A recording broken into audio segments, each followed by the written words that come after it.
हाय सभी को good morning. हम लोग आज सोशल साइंस का क्वेश्चंस देखेंगे जो कि एग्जाम में आ सकते हैं। यंग इटली क्या था? इसकी स्थापना किसने की थी? यंग इटली एक गुप्त संगठन, क्रांतिकारी संगठन था। इसकी स्थापना 1830 के दशक में हुई थी। यह एकीकृत इटली के विचारों को प्रसारित करने के लिए की थी। चौरी कांड क्या था? जब असहयोग आंदोलन अपनी चरम सीमा पर था तो उस समय 5 फरवरी 1922 को गोरखपुर स्थित चौरी चौरी चौरी बाजार में गुजर रहा एक शांतिपूर्ण जुलूस पुलिस के साथ हिंसक टकराव में बदल गया। वहां उग्र भीड़ ने थाने में आग लगा दी, जिसमें कुछ पुलिस कर्मियों की मौत हो गई। इसे ही चौरी कांड के नाम से जाना जाता है। अनवनीकरण और गैर नवीनीकरण संसाधन का एक एक उदाहरण दें। तो अनवनीकरण संसाधन हो जाते हैं आपके जल, पेड़ पौधे, वायु आदि। गैर नवीनीकरण संसाधन आते हैं कोयला, पेट्रोलियम आदि। अलवणीय जल हमें कहाँ से प्राप्त होते हैं? तो अलवणीय जल हमें पृथ्वी की सतह से अर्थात नदियों, तालाबों, कुओं आदि से प्राप्त होते हैं। राज्य सूची क्या है? राज्य सूची वैसे विषयों शामिल किया गया है जिसके लिए राज्य सरकार उत्तरदायी है तथा इस इन विषयों पर कानून अपने बनाने का अधिकार सिर्फ राज्य सरकार को प्राप्त है, जैसे पुलिस, व्यापार, वाणिज्य, कृषि, सिंचाई आदि। इसके अंतर्गत 52 विषय आते हैं। सांप्रदायिकता क्या है? अपने धर्म को दूसरे धर्म से श्रेष्ठ मानने की मानसिकता को सांप्रदायिकता कहते हैं। इस मानसिक के लोग धर्म को समुदाय का मुख्य आधार मानते हैं।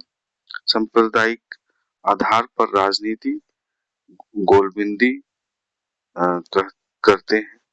ये अपने समुदाय का राजनीतिक प्रभुत्व स्थापित करने की कोशिश में रहते हैं।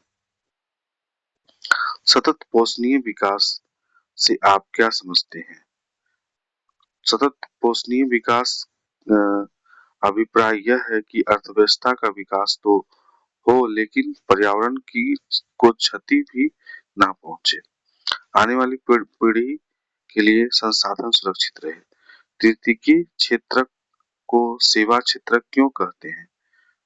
यह गतिविधि जैसे परिवहन, भंडारण, संचारण वस्तुओं के बजाय सेवाओं का सृजन करती है, इसलिए इस क्षेत्र को सेवा क्षेत्र कहा जाता है। नेक्स्ट क्वेश्चन है 39 नंबर। नेपोलियन संहिता की 3 विशेषताएं क्या थी? जन्म पर आधारित विशेषाधिकार समाप्त कर दिए गए, कानून की के सक्षम बराबरी और संपत्ति के अधिकार को सुरक्षित बनाया, सामंती व्यवस्था को खत्म किया और किसान को भू दासत्व और जागीरदारी शुल्कों से मुक्ति दिलाई।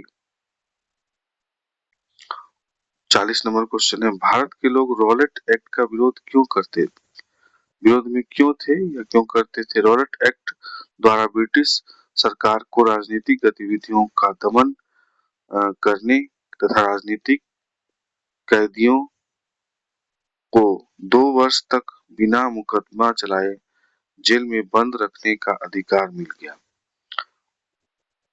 भारतीयों को महसूस किया कि ब्रिटिश सरकार राष्ट्रीय आंदोलन को कुचलने के लिए कटिबद्ध है। वे इसलिए नाराज थे कि प्रथम विश्व युद्ध में ब्रिटिश सरकार को सैनिक और आर्थिक सहायता देने के बावजूद उसने रॉलेट एक्ट जैसा कानून बनाया था। Next question 41 number. जीवन में जल का क्या महत्व है? तो जनसंख्या के लिए पीने, कपड़े धोने, स्नान करने आदि के लिए अत्यधिक आवश्यकता है। फसल और सिंचाई के लिए बहुत बड़ी मात्रा में जल की आवश्यकता होती है। उसके बिना मनुष्य एवं पशुओं को भोजन की प्राप्ति नहीं हो सकती। शहरीकरण और औद्योगिकीकरण को विकास की गति प्रदान करने के लिए जल आवश्यक है। 42 नंबर, रोपण कृषि पर टिप्पणी लिखें। तो रोपण कृषि बड़े आकार के फार्मों में की जाती है। इस कृषि में वैज्ञानिक गतिविधियों, मशीनों, उर्वरक, अधिक पूंजी का प्रयोग होता है। इन बागानों में बड़ी संख्या में कुशल श्रमिक काम करते हैं। रोपण कृषि उम, फसल रबर, कहवा, कोको, गन्ना, नारियल, केला आदि है। रोपण कृषि व्यावसायिक महत्व का होता है। 43 नंबर है, भारत में सत्ता की भागीदारी के लिए कौन से तरीके अपनाए गए हैं? तो इसका आंसर है, भारत में सत्ता की भागीदारी के लिए निम्नलिखित प्रमुख तरीके अपनाए गए हैं। सत्ता का क्षैतिज वितरण, इसमें सत्ता का क्षैतिज वितरण किया गया है। भारतीय सत्ता क्षैतिज वितरण के अंतर्गत एक ही स्तर की सत्ता को सरकार के तीन अ, अंगों कार्यपालिका, व्यवस्थापिका और न्यायपालिका में विभाजित कर दिया गया है। सत्ता का ऊर्ध्वाधर वितरण, इसके अंतर्गत सत्ता का केंद्र सरकार और राज्य सरकारों के बीच बांट दिया गया है। फिर है थर्ड नंबर, इसमें है विभिन्न सामाजिक समूहों की हिस्सेदारी। में विभिन्न सामाजिक समूहों की हिस्सेदारी निश्चित की गई है। इस हेतु अनुसूचित जाति, अनुसूचित जनजाति, महिलाओं एवं अन्य पिछड़े वर्गों को आरक्षण की व्यवस्था द्वारा सत्ता की हिस्सेदारी निश्चित की गई है। 44 नंबर है, लोकतंत्र में राजनीतिक दलों की जरूरत क्यों है? क्योंकि राजनीतिक दल इन कारणों से जरूरी है। राजनीतिक प्रशिक्षण, प्रशिक्षक के रूप में कार्य करता है। राजनीतिक दल जनता के लिए राजनीतिक प्रशिक्षक के रूप में कार्य करते हैं। इससे जनता की राजनीतिक भागीदारी में वृद्धि होती है। लोकतंत्र का आधार, राजनीतिक दल लोकतंत्र की सफलता का मार्ग प्रशस्त करते हैं। राजनीतिक दलों के बिना लोकतंत्र की कल्पना तक नहीं की जा सकती है। संविधान में विश्वास, प्रत्येक राजनीतिक दल संविधान और संवैधानिक तरीकों पर अडिग विश्वास होता है। वे चुनाव परिणामों को स्वीकार करते हैं, भले ही उसके पक्ष में नहीं हो। वे चुनाव पर विश्वास रखते हैं तथा चुनाव के माध्यम से सत्ता प्राप्त करने का प्रयास करते हैं। 45 नंबर, प्रचंड बेरोजगारी से आप क्या समझते हैं? शहरी और ग्रामीण इलाकों में उदाहरण देकर समझाएं। तो ग्रामीण इलाकों का उदाहरण है कि एक परिवार के सभी सदस्य अपने भूमि पर वर्ष भर कार्य करते हैं। पारिवारिक का प्रत्येक सदस्य काम पर होता है, लेकिन कोई भी पूर्ण रूप से रोजगार प्राप्त नहीं होता। यह प्रचंड बेरोजगारी की स्थिति है, क्योंकि आवश्यक लोग ही काम करे तो उत्पादन प्रभावित नहीं होता। शहरी इलाकों का उदाहरण, इस प्रकार शहरी इलाकों में एक व्यक्ति सड़कों पर ठेला खींचने हेतु दिन व्यतीत कर देता है, फिर भी आवश्यकता भर नहीं कमा पाता। वह काम इसलिए कर रहा है क्योंकि इसके पास कोई वैकल्पिक अवसर नहीं है। 46 नंबर है, मुद्रा की आवश्यकताओं के दोहरे संयोग की समस्या किस प्रकार सुलझता है? उदाहरण देकर समझाएं। वस्तु विनिमय प्रणाली के अंतर्गत एक वस्तु का मूल्य को भुगतान दूसरे वस्तु के रूप में किया जाता था।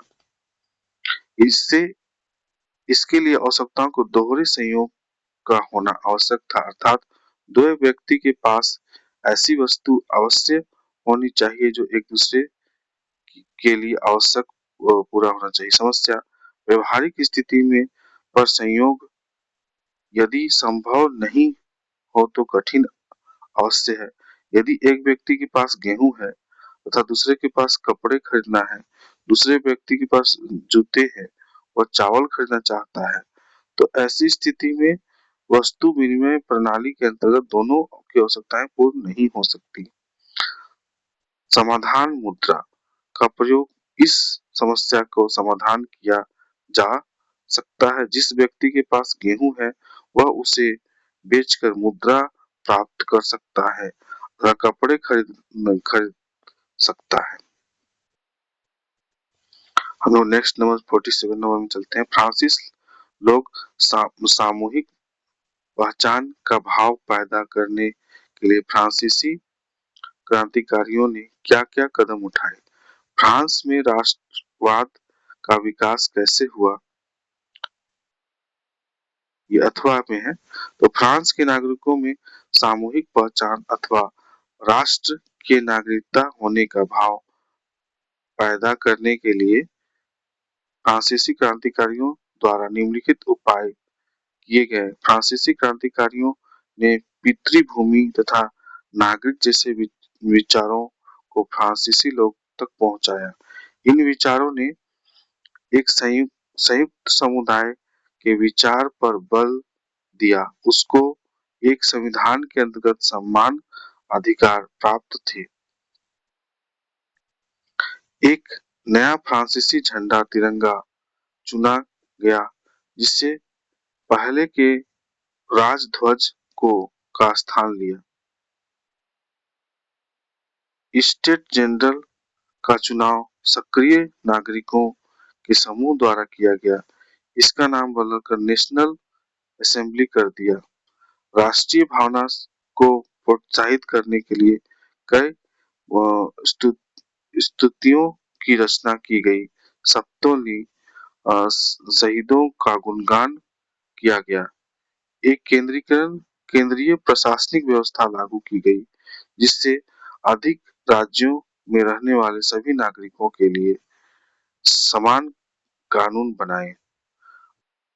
आंतरिक आयात निर्यात शुल्क समाप्त करने के लिए संपूर्ण देश में माप तौल की एक समान प्रणालियां लागू की गई। क्षेत्रीय बोलियों के स्थान फ्रेंच संपूर्ण देश की भाषा बन गई। 48 नंबर है, ईस्ट इंडिया कंपनी ने भारतीय बुनकरों से सूती और रेशमी कपड़ों की नियमित आपूर्ति सुनिश्चित करने के लिए क्या किया? तो ईस्ट इंडिया कंपनी कच्चा माल खरीदने के लिए बुनकरों पेशगी के रूप में कर्जा दिया। इस प्रकार उन्होंने बुनकरों को स्थायी रूप से कर्ज के जाल में फंसा लिया। दूसरा क्या है, कंपनी वेतनभोगी की नियुक्ति की जो कपास उत्पादन और बुनकरों द्वारा बनाए जाने वाले रेशम की निगरानी करते थे। वे यह भी देखते थे कि बुनकर अन्य यूरोपीय कंपनियों या स्थानीय भारतीय व्यवसायों के लिए काम नहीं कर रहे हैं। कंपनी माल बेचने के लिए बुनकरों अन्य खरीदारों के साथ कारोबार करने की पाबंदी लगा दी। काम का ऑर्डर मिलने पर बुनकर कच्चा माल खरीद करने के लिए ऋण दे दिया था। ऋण लेने के लिए बुनकर को अपना बनाया हुआ कपड़ा को देना पड़ता था। उसे अन्य व्यापारी भी को नहीं बेच सकते थे। गुमशुदे बुनकरों के साथ कठोर और अपमानजनक व्यवहार करते थे। बुनकरों की दशा बड़ा दयनीय हो गई। अब वे दाम पर मोल भाव भी कर सकते थे और ना ही माल बेच सकते थे और किन्हीं को नहीं बेच सकते थे। उन्हें कंपनी से जो कीमत मिलता था वह कम थी, परंतु ऋण के कारण कंपनी के लिए काम करने की बाध्य थे। इस प्रकार ईस्ट इंडिया कंपनी भारतीय बुनकरों रेशम के और कपड़ों की नियमित आपूर्ति सुनिश्चित की थी। 49 नंबर है श्रीलंका की सत्ता की साझेदारी की व्यवस्था के बारे में चर्चा करें। तो इसमें सिंहली भाषा का एकमात्र राजभाषा घोषित किया गया। विश्वविद्यालयों तथा सरकारी अ, नौकरियों में सिंहलियों को प्राथमिकता दी गई। बौद्ध धर्म को सरकारी संरक्षक संरक्षण दिया गया। भारतीय रिजर्व 50 नंबर है भारतीय रिजर्व बैंक अन्य बैंकों की गतिविधियों से किस तरह नजर रखता है, यह जरूरी क्यों है? भारतीय रिजर्व बैंक अन्य गतिविधियों पर निम्नलिखित प्रकार से नजर रखता है। कैसे? देश की मौद्रिक नीति पर उसका अधिकार होता है। नकद रिजर्व का एक निश्चित अनुपात होना चाहिए। सभी बैंक के लिए एक निश्चित अनुपात है। ब्याज दर, बैंक दर, नकद रिजर्व अनुपात, सीआरआर, रेपो रेट इत्यादि निर्धारण। तो इसका रिजर्व बैंक करता है। छोटे किसानों तथा उद्यमियों को भी कर्ज मिले, इस बात का नजर रखता है रिजर्व बैंक। भारत में गेहूं के लिए 51 नंबर है भारत में गेहूं के लिए उपयुक्त भौगोलिक परिस्थिति तथा उत्पादक राज्यों का वर्णन करें। गेहूं के लिए अनुकूल भौतिक स्थितियां क्या है? तो तापमान इसके लिए 20 डिग्री सेल्सियस होना चाहिए। वर्षा 40 से 75 सेंटीमीटर होना चाहिए। मिट्टी इसमें दोमट मिट्टी होना चाहिए। इसमें जो है पकते समय जो है बादल रहित आकाश की आवश्यकता होनी चाहिए। गेहूं उत्पादक राज्य है उत्तर प्रदेश, पंजाब, हरियाणा, राजस्थान, मध्य प्रदेश उत्पादक राज्य है। अथवा भारत में की खेती के लिए उपयुक्त भौगोलिक परिस्थिति उत्पादक राज्यों का वर्णन करें। चावल के लिए मिट्टी चाहिए, है ना? खेती जलोढ़ मिट्टी चाहिए या डेल्टा मिट्टी चाहिए। वर्षा 100 सेंटीमीटर से अधिक होनी चाहिए। तापमान 27 डिग्री से 30 डिग्री सेल्सियस होनी चाहिए। श्रम की आवश्यकता उपलब्धता होनी चाहिए, क्योंकि रोपने और उसको जो है काटने उठने के लिए श्रम की आवश्यकता होनी चाहिए। इसके लिए मुख्य उत्पादक राज्य है पश्चिम बंगाल, आंध्र प्रदेश, तमिलनाडु इत्यादि। 52 नंबर में